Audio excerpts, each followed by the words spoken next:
আহ, নবম দশম শ্রেণীর বন্ধুরা, তোমরা কেমন আছো? আশা করি সবাই ভালো আছো। আহ, আজকে আমাদের খাগড়াছড়ি সরকারি উচ্চ বিদ্যালয়ের অনলাইন ক্লাসের আমি ভূগোল বিষয়ের তোমাদের অষ্টম অধ্যায় মানব বসতি নিয়ে আলোচনা করব।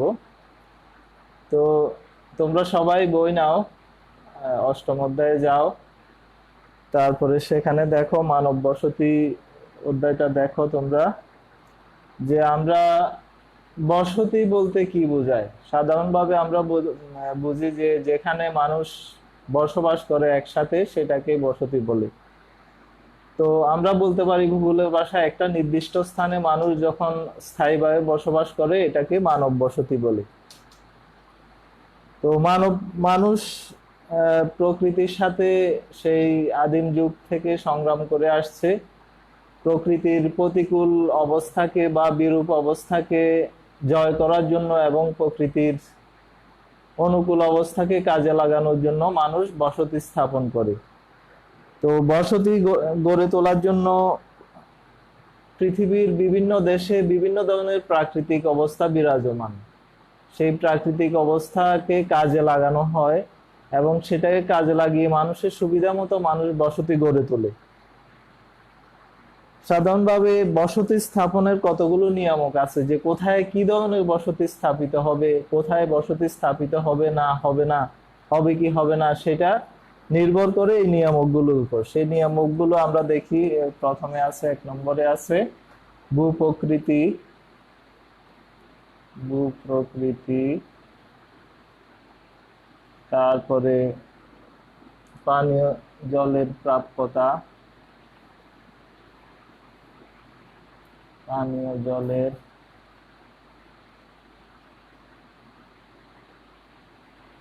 সহজলভ্যতা।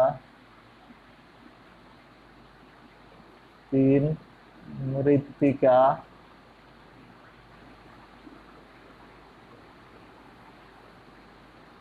4, প্রতিরক্ষা। 5, পশুচারণ।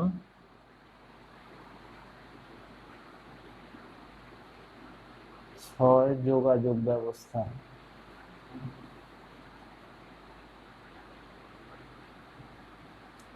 এই প্রধানত এই নিয়ামকগুলোর উপর ভিত্তি করে বা এই নিয়ামকগুলোকে কেন্দ্র করে বসতি গড়ে উঠেছে প্রাচীন কাল থেকে। আমরা 1 নাম্বারটা দেখি। প্রথমে আছে ভূপ্রকৃতি।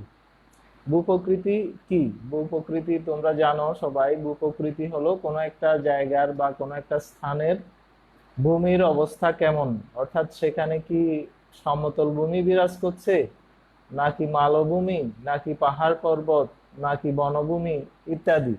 যদি ভূপ্রকৃতি সমতল হয় তাহলে সেটা বসতি স্থাপনের জন্য অনুকূল, অর্থাৎ সেখানে সহজে বসতি গড়ে ওঠে। অন্যদিকে ভূপ্রকৃতি যদি বন্দুর, পাহাড় পর্বত হয়, মরুভূমি অঞ্চল হয়, তাহলে সেখানে সহজে বসতি গড়ে ওঠে না।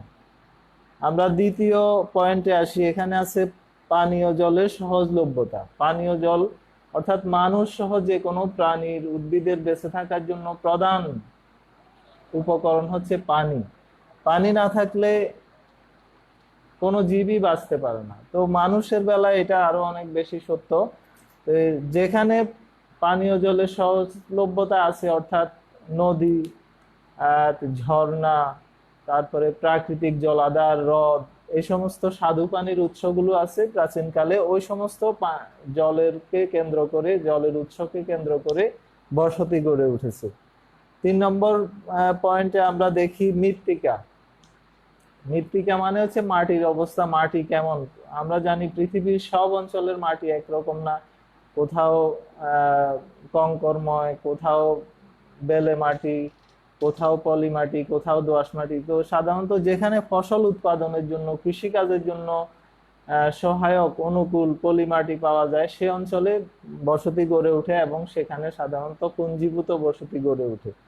আর যেখানে অনুর্বর মাটি, সেখানে দেখা যায় যে সাধারণত বিক্ষিপ্ত বিচ্ছিন্ন বসতি গড়ে ওঠে। আর 4 নাম্বার পয়েন্টে আমরা দেখছি হচ্ছে প্রতিরক্ষা। প্রতিরক্ষা কি মানে হচ্ছে যে যে কোনো প্রাকৃতিক বা অপ্রাকৃতিক আহ শত্রুর আক্রমণ থেকে বাঁচার জন্য যে ব্যবস্থা সেটা হচ্ছে প্রতিরক্ষা। তো প্রতিরক্ষা জন্য মানুষ নিজেরা ব্যবস্থা গড়ে তুলতে পারে, অথবা কিছু কিছু প্রাকৃতিক পরিবেশ এমন যেখানে সহজে বহিঃশত্রু আক্রমণ করতে পারে না, তো সেই রকম প্রতিরক্ষা সম্পন্ন এলাকাতেই বেশি বসতি গড়ে ওঠে এবং সাধারণত সেখানে মানুষ দলবদ্ধভাবে বসবাস করে। এরপরে আমরা দেখি 5 নাম্বার পয়েন্টে আছে পশুচারণ।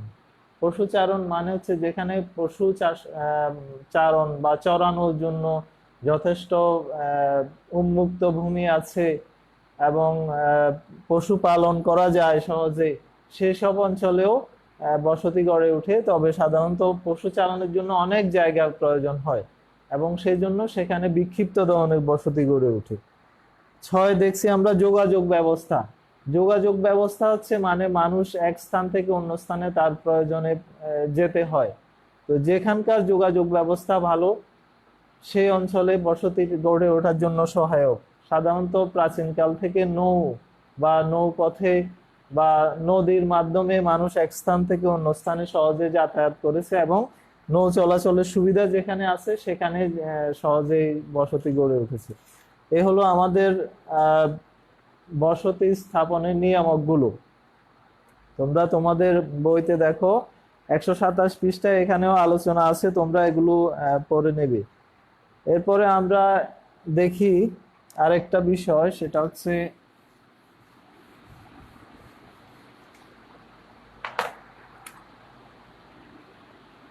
বসতির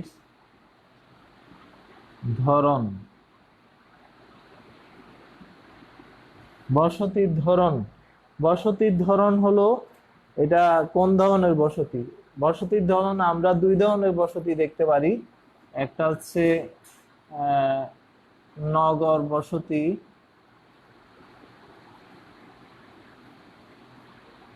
আরেকটা হচ্ছে গ্রামীণ বসতি।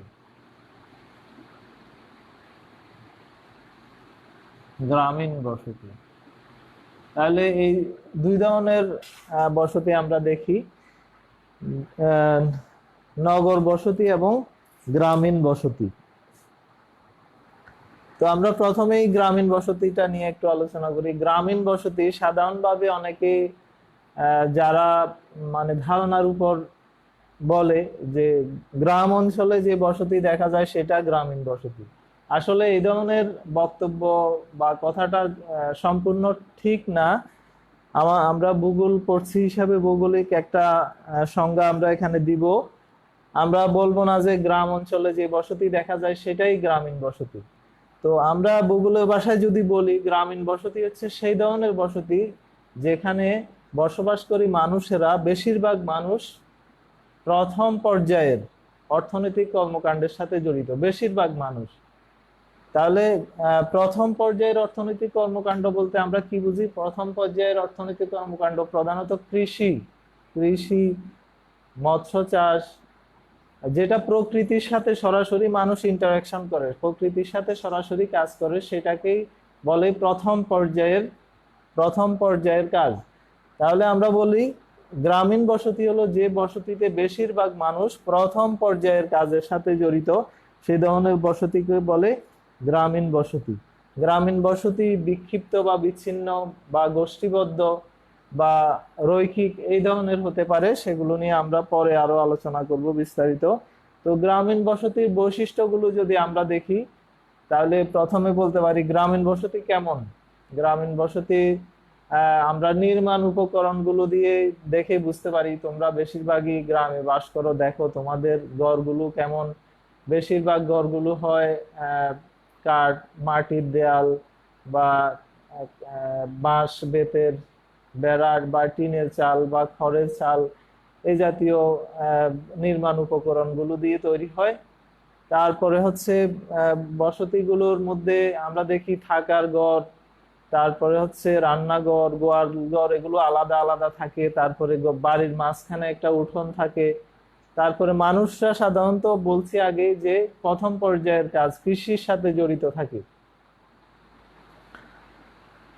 আর বাড়িগুলোর মধ্যে একটা ফাঁকা ফাঁকা জায়গা থাকে, বাড়ির মাঝখানে আমরা বলছি উঠোন থাকে, উঠোনের মধ্যে বিভিন্ন কৃষি সংক্রান্ত যাবতীয় ধান বা অন্যান্য ফসলাদি সংগ্রহ করা, মাড়াই করা, তারপর ইত্যাদি ইত্যাদি কাজগুলো করে থাকে। আর আহ, নগর বসতির মধ্যে যদি আমরা দেখি, নগর এটা ওই আগের মতো, আমরা যদি বলি যে নগরে যে বসতি দেখা যায় সেটাকে নগর বসতি বলে, এই ধরনের বক্তব্যটা আমরা গ্রহণ করব না বলে আমি বলবো যে নগর বসতির সংজ্ঞা যদি দিতে হয় তাহলে বলতে হবে যে ধরনের বসতিতে বেশিরভাগ লোক অকৃষিজ কাজে নিয়োজিত, অর্থাৎ অকৃষিজ বলতে এখানে বোঝাচ্ছি দ্বিতীয় এবং তৃতীয় পর্যায়ের অর্থনৈতিক কর্মকাণ্ডের সাথে জড়িত, সেই ধরনের বসতিকে বলা হয় নগর বসতি। দ্বিতীয় এবং তৃতীয় পর্যায়ের কাজের বলতে আমরা এখানে বুঝি, দ্বিতীয় পর্যায়ের কাজ বলতে শিল্প উৎপাদন, তারপরে ম্যানুফ্যাকচারিং, তারপরে প্রথম পর্যায়ের কাজ থেকে যে জিনিসগুলো পাওয়া যায় সেগুলোকে ব্যবহার করে যেই যখন সেগুলোর উপযোগিতা বৃদ্ধি করে নতুন জিনিস তৈরি করা হয়, সেই সমস্ত কাজগুলোকে বলা হয় দ্বিতীয় পর্যায়ের কাজ। যেমন কাঠুরিয়া কাঠ সংগ্রহ করে, সেটা বন থেকে বা প্রকৃতি থেকে, সেই কাঠ সংগ্রহটা প্রথম পর্যায়ের কাজ। সেই কাঠ দিয়ে যখন ফার্নিচার তৈরি করা হয় বা অন্যান্য জিনিস তৈরি করা হয়, সেটা হচ্ছে দ্বিতীয় পর্যায়ের কাজ।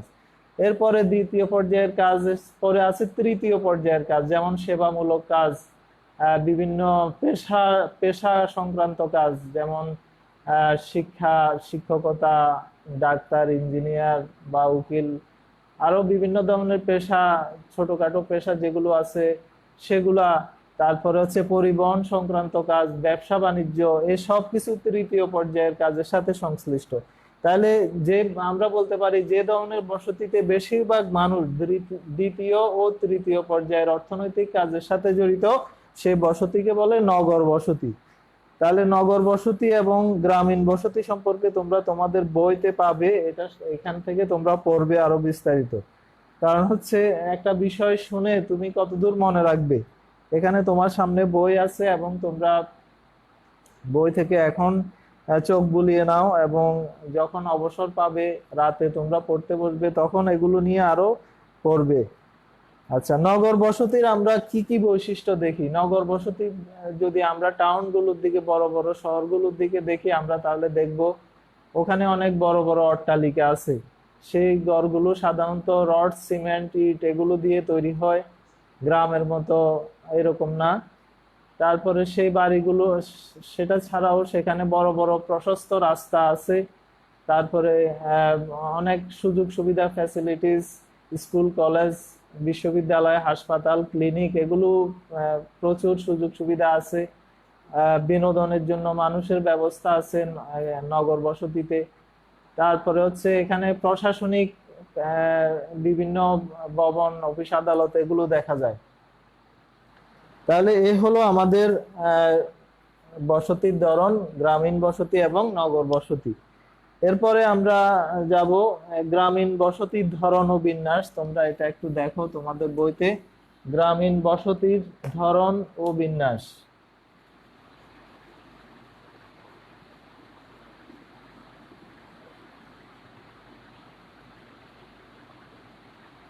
ধরন ও বিন্যাস তোমরা এটা পাবে তোমাদের বইতে 129 পৃষ্ঠায়। এখানে দেখো চিত্র দিয়েও দেখানো আছে। তো আমরা গ্রামীণ বসতির ধরন বা বিন্যাসকে আমরা তিন ভাগে ভাগ করতে পারি। একটা হচ্ছে আহ, আহ, সংঘবদ্ধ বসতি বা গোষ্ঠীবদ্ধ বসতি। সংঘবদ্ধ বসতি। দুই হচ্ছে বিক্ষিপ্ত বসতি।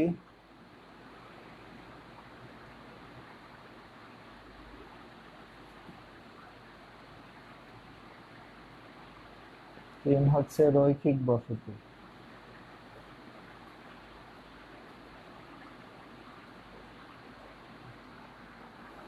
এই তিন প্রকারের বসতি আমরা দেখব। তো এর মধ্যে সংঘবদ্ধ বসতি বলতে আমরা কি বুঝি? সংঘবদ্ধ বা গোষ্ঠীবদ্ধ, তো এটা বলতে আমরা বুঝি কোনো একটা নির্দিষ্ট স্থানে যখন কয়েকটি পরিবার বা বেশ কিছু পরিবার, বেশ মানুষ যখন কাছাকাছি ভাবে বসবাস করে, তাহলে এই ধরনের বসতি গুলোকে আমরা বলি সংঘবদ্ধ বসতি। এটা চিত্রটা হচ্ছে এরকম, তোমরা এঁকে নাও। সংঘবদ্ধ বসতি কোথায় দেখা যায়? সাধারণত দুইটা বা তিনটা রাস্তা যেখানে মিলিত হয়েছে,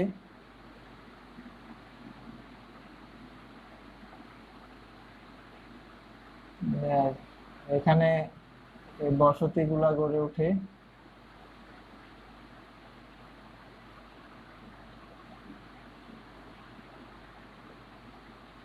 এরকম, এটা হচ্ছে সংঘবদ্ধ বসতি। সংঘবদ্ধ বসতিতে আমরা দেখি এটা একটা সাধারণত ছোট গ্রাম হতে পারে বা ছোট পৌর এলাকাও হতে পারে। এখানে একটা উল্লেখযোগ্য বৈশিষ্ট্য হচ্ছে এই বসতির বৈশিষ্ট্যগুলোর মধ্যে, সেটা হচ্ছে আমরা দেখছি কয়েকটা রাস্তা যেখানে মিলিত হয়েছে, রাস্তার মোড়। তারপরে সেখানে আমরা দেখতে পাচ্ছি গড়গুলোর দূরত্ব, বসতির মধ্যে যে পরিবার আছে যারা বসবাস করে তাদের মধ্যে দূরত্ব খুব কম, কাছাকাছি তারা খুব বসবাস করে। তারপরে হচ্ছে এদের মধ্যে পারস্পরিক নির্ভরশীলতা দেখা যায়, একটা পরিবার আরেকটা পরিবারের সাথে খুব ঘনিষ্ঠভাবে যোগাযোগ রক্ষা করে চলে, একে অন্যের সাথে বিভিন্ন সুযোগ সুবিধা বা বিপদে আপদে একে অপরের কাছাকাছি থাকে এবং এগিয়ে আসে।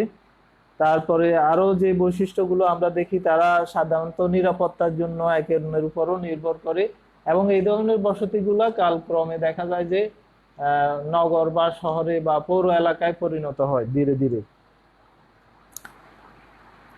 এগুলো সংঘবদ্ধ বসতি। এরপরে আছে বিক্ষিপ্ত বসতি।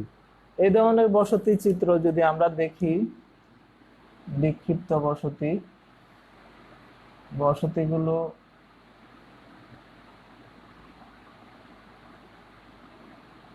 বসতির আমরা দেখছি দ্বিতীয় ক্ষেত্রে বিক্ষিপ্ত বসতি। এখানে ঘরগুলো অর্থাৎ একটা বাড়ি থেকে অন্য একটা বাড়ি বা একটা পরিবার থেকে অন্য একটা পরিবারের মধ্যে বেশ দূরত্ব বিরাজ করতেছে। বিক্ষিপ্ত বসতি, তোমাদের বইতেও তোমরা চিত্রটা দেখতে পাবে।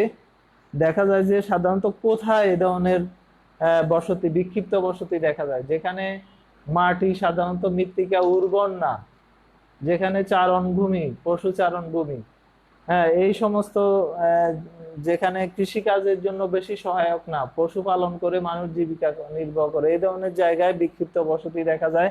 সাধারণত কানাডা, যুক্তরাষ্ট্র, অস্ট্রেলিয়া, এই সমস্ত বড় বড় দেশের এই ধরনের বসতি দেখা যায়। এবং আমরা অঞ্চল যদি প্রাকৃতিক বৈশিষ্ট্য দেখি, তাহলে সাধারণত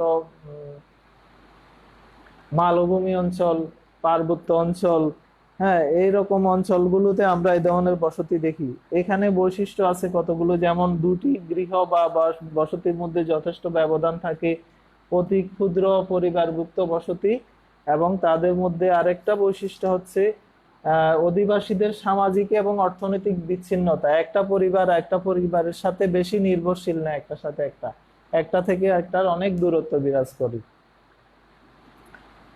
আচ্ছা, এই গেল বিক্ষিপ্ত বসতি। এরপরে আমরা আসি 3 নাম্বার, সেটা হচ্ছে রৈখিক বসতি। রৈখিক বসতিটা আমরা একটা চিত্র এঁকে দেখাই।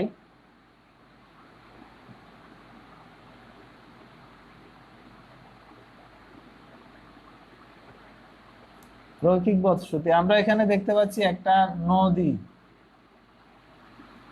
নদী, এই নদী দুই তীর বরাবর, একটা লাইন বরাবর, একটা রেখা বরাবর এই বসতিটা গড়ে উঠেছে। এই জন্য এটার নাম হচ্ছে রৈখিক বসতি, অর্থাৎ রেখা, সরল রেখাও হতে পারে, বক্ররেখাও হতে পারে। সাধারণত নদী সরল রেখায় চলে না, তো নদীর গতিপথ অনুসরণ করে যে পথ দিয়ে গেছে, নদীর দুই ধারে যে উঁচু জায়গা থাকে, প্রাকৃতিক বাঁধ থাকে, সেটার কে কেন্দ্র করে যে বসতি গড়ে ওঠে, সেটাকে বলে রৈখিক বসতি। এটা নদীর ক্ষেত্রে হতে পারে, বা একটা লম্বা পাহাড়ের ধারেও হতে পারে, অথবা একটা রাস্তার দুই পাশেও এই ধরনের রৈখিক বসতি আমরা দেখতে পাই। রৈখিক বসতিগুলো প্রাকৃতিক বাঁধ, নদীর কিনারা বা রাস্তার কিনারায় গড়ে ওঠে, এবং এগুলো মাঝে মাঝে কিছু কিছু ফাঁকা জায়গা থাকে, বসতিগুলোর মাঝে মাঝে ফাঁকা জায়গা থাকে। এই ফাঁকা জায়গাগুলোতে সাধারণত মানুষরা কৃষি কাজ করে এবং অন্যান্য ফাঁকা স্থানে অন্যান্য তাদের কাজের জন্য এই ফাঁকা স্থানগুলো তারা ব্যবহার করে। তাহলে তোমরা শিক্ষার্থীরা এই গ্রামীণ বসতির ধরন ও বিন্যাস এটা একটা গুরুত্বপূর্ণ টপিক, তোমরা এটা ভালো করে আত্মস্থ করবে, চিত্রটা আঁকবে।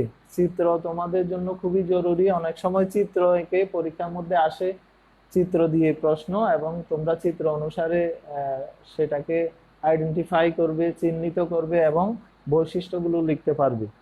এখানে তোমাদের একটা কাজ আছে, আমি কাজ দিচ্ছি। পৃষ্ঠা 130-এ দেখো, এই 3 ধরনের বসতিকে একটা বৈশিষ্ট্যগুলো লিখতে বলা হয়েছে: গোষ্ঠীবদ্ধ বা সংঘবদ্ধ বসতি, বিক্ষিপ্ত বসতি এবং রৈখিক বসতি। এটাকে কাজটা এরকম।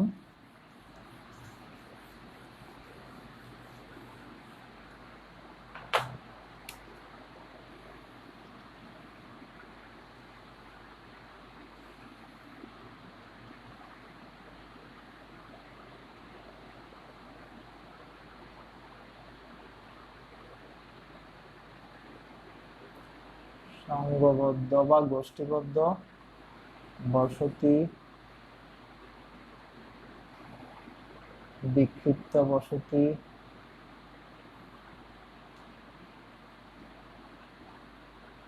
রৈখিক বসতি।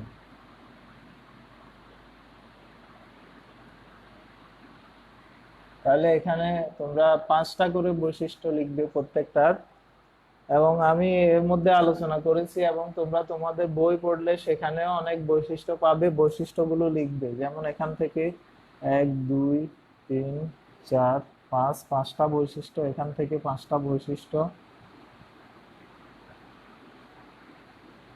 এখান থেকেও 5টা বৈশিষ্ট্য। তোমরা এটা তোমাদের কাজ থাকবে বাসার, এটা তোমরা এই কাজটা করবে, ঠিক আছে?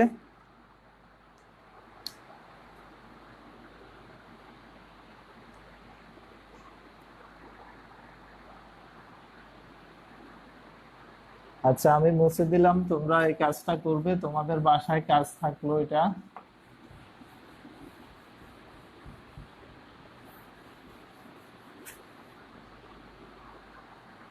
এরপরে আমরা যেটা পাচ্ছি, যে টপিকটা, সেটা হচ্ছে নগরায়ন। নগরায়ন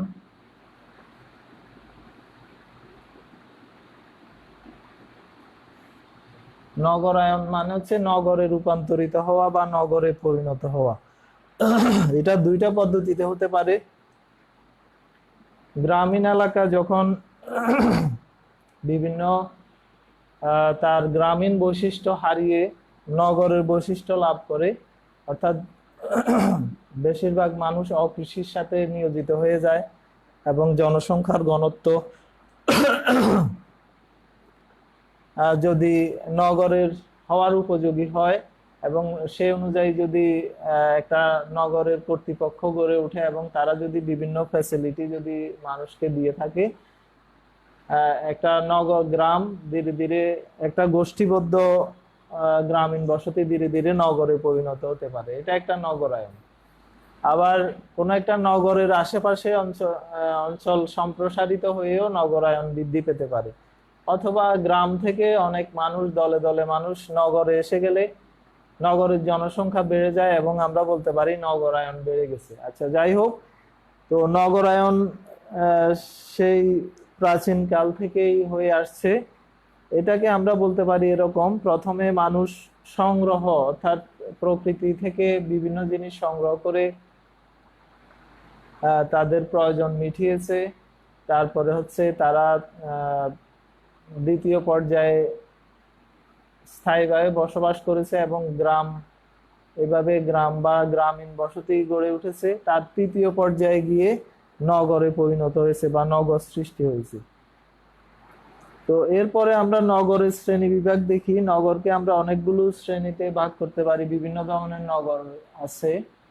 নগরের শ্রেণী বিভাগ,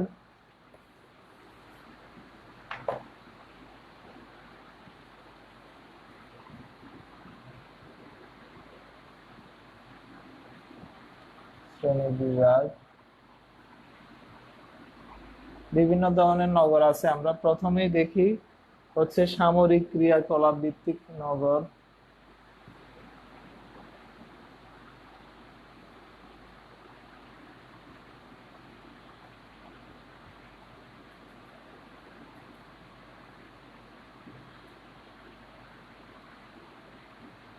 তারপরে হচ্ছে প্রশাসনিক নগর।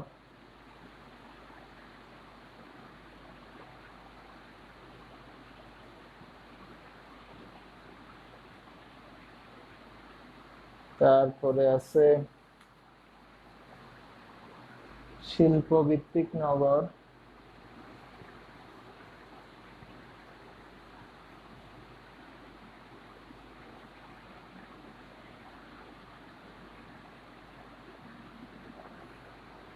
তারপরে আছে বাণিজ্য বাণিজ্য ভিত্তিক নগর।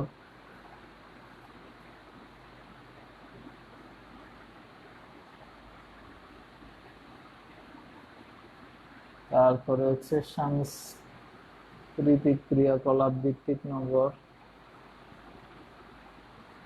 সাংস্কৃতিক ক্রিয়াকলাপ ভিত্তিক নগর। তারপরে আছে বিনোদন কেন্দ্র, বা এটাকে আমরা বলতে পারি স্বাস্থ্য নিবাস ও বিনোদন কেন্দ্র। স্বাস্থ্য নিবাস, স্বাস্থ্য নিবাস ও বিনোদন কেন্দ্র। তাহলে মোটামুটি 6 ধরনের নগর আমরা দেখি। সামরিক ক্রিয়াকলাপ ভিত্তিক নগর, তোমরা নাম দেখে বুঝতে পারছো যে এই নগরটা এই ধরনের নগরগুলো গড়ে ওঠে যে সামরিক প্রয়োজনে, অর্থাৎ কোনো একটা দেশের প্রতিরক্ষার জন্য বা বহিঃশত্রুর হাত থেকে রক্ষা করার জন্য সামরিক দিক থেকে গুরুত্বপূর্ণ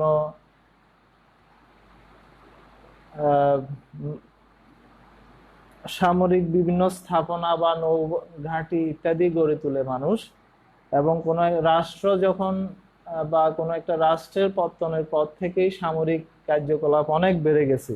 অর্থাৎ এই বিভিন্ন দেশগুলো যখন বিভাজিত হয়, এক দেশ আরেক দেশের সাথে সংঘাতে লিপ্ত হয়, তারা নিজেদের প্রতিরক্ষার জন্য বিভিন্ন ধরনের সামরিক ক্রিয়াকলাপ যখন করে, বিভিন্ন সামরিক স্থাপনা তৈরি, সামরিক সরঞ্জাম নির্মাণ ইত্যাদি ইত্যাদি করতে গিয়ে এই এলাকাটা একটা নগরে পরিণত হয়। এই ধরনের অনেক নগর আছে পৃথিবীতে, যেমন স্কটল্যান্ডের এডিনবরা, ফ্রান্সের লা হাভার, রাশিয়ার পিটার্সবার্গ ইত্যাদি এই ধরনের এই নগরগুলোর মধ্যে পড়ে, অর্থাৎ সামরিক ক্রিয়াকলাপ ভিত্তিক নগর।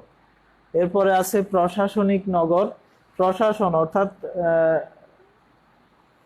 রাষ্ট্র চালানোর জন্য, অর্থাৎ কোনো একটা দেশের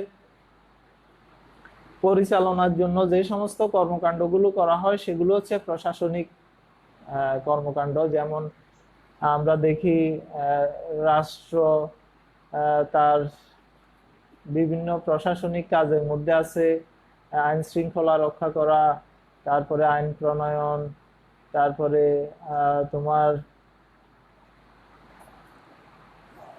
তোমার শাসন কার্য পরিচালনার জন্য যে যে কাজগুলো করে সেগুলোর জন্য যেভাবে যে নগরগুলো গড়ে ওঠে সেগুলো হচ্ছে প্রশাসনিক নগর। যেমন আমাদের বাংলাদেশের ঢাকা শহর একটা প্রশাসনিক শহর, ভারতের নয়াদিল্লি, পাকিস্তানের ইসলামাবাদ, এই নগরগুলো হচ্ছে প্রশাসনিক নগর। অর্থাৎ শাসন কাজের জন্য যে নগর গড়ে ওঠে সেগুলো হচ্ছে প্রশাসনিক নগর। এরপরে শিল্পভিত্তিক নগর। শিল্পভিত্তিক নগর হচ্ছে শিল্প কারখানা যখন কোনো স্থানে গড়ে ওঠে, শিল্পকে কেন্দ্র করে অনেক মানুষ, অনেক শ্রমিক সেখানে জামায়াত হয়, তারপরে তাদের প্রয়োজনে ব্যবসা বাণিজ্য, স্কুল কলেজ, যোগাযোগ ব্যবস্থা ইত্যাদি গড়ে উঠে। এইভাবে হতে হতে শিল্পকে কেন্দ্র করে কোনো এলাকায় নগর সৃষ্টি হয়। তারপরে বাণিজ্য ভিত্তিক নগর। ব্যবসা বাণিজ্যকে কেন্দ্র করে নগর গড়ে ওঠে। যেমন একটা পোর্ট বা বন্দর, যেমন বাংলাদেশের চট্টগ্রাম বন্দরকে কেন্দ্র করে ব্যবসা বাণিজ্য, আমদানি রপ্তানি করা হয়। হ্যাঁ, এইভাবে ব্যবসা বাণিজ্যকে কেন্দ্র করে যখন নগর গড়ে ওঠে সেগুলো হচ্ছে বাণিজ্য ভিত্তিক নগর। বাংলাদেশের চট্টগ্রাম হচ্ছে বাণিজ্য ভিত্তিক নগর। এছাড়া মিশরের আলেকজান্দ্রিয়া, মরক্কোর ফেজ, সিরিয়ার দামেস্ক, এগুলা সব বাণিজ্য ভিত্তিক নগর।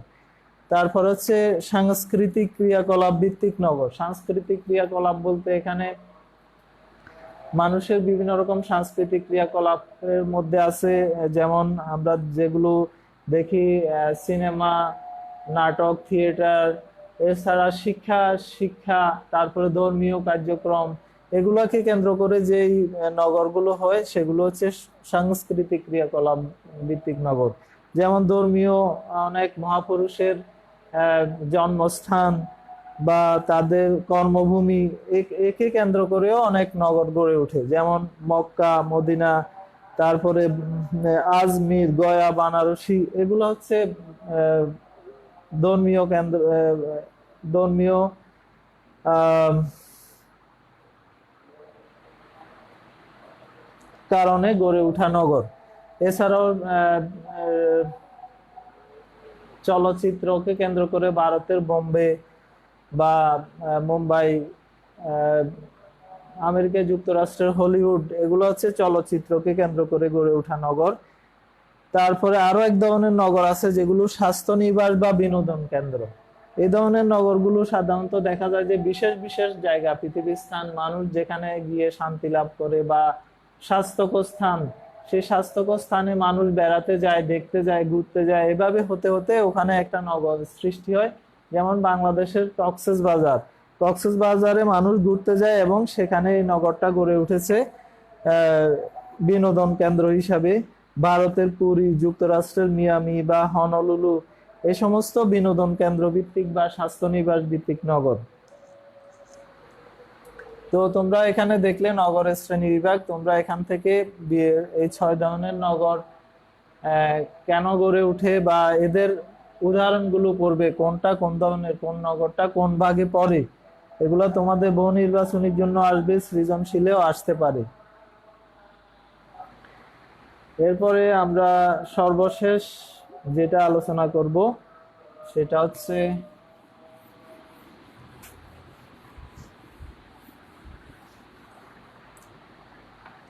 অপরিকল্পিত নগরায়নের সৃষ্ট সমস্যা।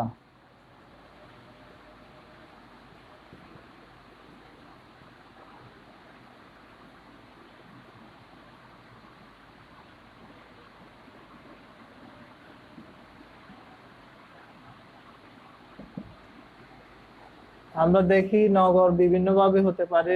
আধুনিক কালে নগর পরিকল্পিতভাবে হয়, পরিকল্পিতভাবে রাস্তাঘাট কোন দিক দিয়ে যাবে, কত প্রশস্ত হবে, তারপরে হচ্ছে কোন এলাকাটা আবাসিক হবে, কোন এলাকাটা বাণিজ্যিক হবে, কোন এলাকায় শিল্প হবে, কোন এলাকায় কি থাকবে, এটার একটা বিশদ পরিকল্পনা করে পরিকল্পিত নগরগুলো তৈরি করা হয়। কিন্তু আমাদের দেশে আমরা দেখি বেশিরভাগ নগর অপরিকল্পিত। তো অপরিকল্পিত নগর যখন তৈরি করা হয় তাহলে এখানে অনেক ধরনের সমস্যার সৃষ্টি হতে পারে। তো অপরিকল্পিত নগরে আমরা যে সমস্যাগুলো দেখি সেগুলো হচ্ছে উল্লেখযোগ্য প্রধান সমস্যাগুলো। তোমরা দেখো কি কি, তোমরা নিজেরাও বুঝতে পারবে যে যেমন যানবাহন, রাস্তাগুলো অনেক সময় পরিকল্পিতভাবে করা হয় না বলে অনেক প্রশস্ত করা হয় না, তো সেগুলো সংকীর্ণ থাকে, সরু থাকে, ফলে যানজট সৃষ্টি হয়, যানজটের সমস্যা হয়। অপরিকল্পিত নগরের মধ্যে পরিবেশ দূষণ হয়, পরিবেশ দূষণ হয় বেশি, পরিবেশ দূষণ থাকে বেশি। পরিবেশ দূষণের মধ্যে, পরিবেশের মধ্যে বেশি হয় সেটা হচ্ছে বায়ু দূষণ বেশি হয় পরিবেশ দূষণের মধ্যে, বায়ু দূষণ। তারপরে হচ্ছে পয় নিষ্কাশন প্রণালীর সমস্যা থাকে, পয় নিষ্কাশন অর্থাৎ ময়লা আবর্জনা, এগুলা নিষ্কাশন বা ব্যবস্থাপনার যে যথেষ্ট সুযোগ সুবিধা থাকে না, ফলে সেটা আরো অনেক সমস্যার সৃষ্টি করে। তারপরে সেখানে যে সমস্যার সৃষ্টি হতে পারে, বাসস্থানের সমস্যার সৃষ্টি হতে পারে, বাসস্থানের সমস্যা, কর্মসংস্থানের সমস্যা,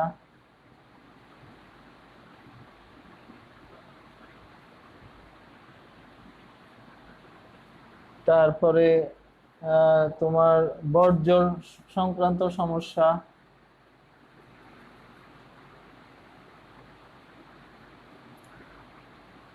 অর্থাৎ বর্জ্য ঠিক মতো নিষ্কাশনের সুযোগ অনেক সময় থাকে না। তো তাহলে আমরা যাতে আমাদের নগরগুলো অপরিকল্পিতভাবে না গড়ে ওঠে সেদিকে খেয়াল রাখতে হবে সবাইকে, এবং সবাই সহযোগিতা করতে হবে প্রশাসনকে বা যারা রাষ্ট্র পরিচালনা করে থাকেন। যে কোনো নগর যাতে সুন্দরভাবে গড়ে ওঠে, যদি নগর সঠিকভাবে গড়ে না ওঠে, অপরিকল্পিতভাবে হয়, তাহলে এই ধরনের আরো অনেক সমস্যার মধ্যে আমরা পড়ব। তো যাই হোক, শিক্ষার্থী বন্ধুরা, আজকে আমরা যে বিষয়টা আলোচনা করলাম, বাংলাদেশের মানব বসতি, বসতির মধ্যে কি কি আমরা দেখলাম। প্রথমে বসতি বসতি গড়ে ওঠার নিয়ামক, তারপরে হচ্ছে বসতি শ্রেণী বিভাগ, তারপরে গ্রামীণ বসতির ধরন, নগর বসতি শ্রেণী বিভাগ, অপরিকল্পিত নগরায়নের সমস্যা, সৃষ্ট সমস্যা, এগুলো তোমরা বাসায় পড়বে এবং পরীক্ষার জন্য যাতে পরীক্ষায় আসলে যাতে লিখতে পারো। আমরা এখনো জানি না যে পরীক্ষা আসলে হবে কি হবে না, তোমরা প্রস্তুতি চালিয়ে নিবে, এটাই আশা করছি। আজকে এই পর্যন্ত।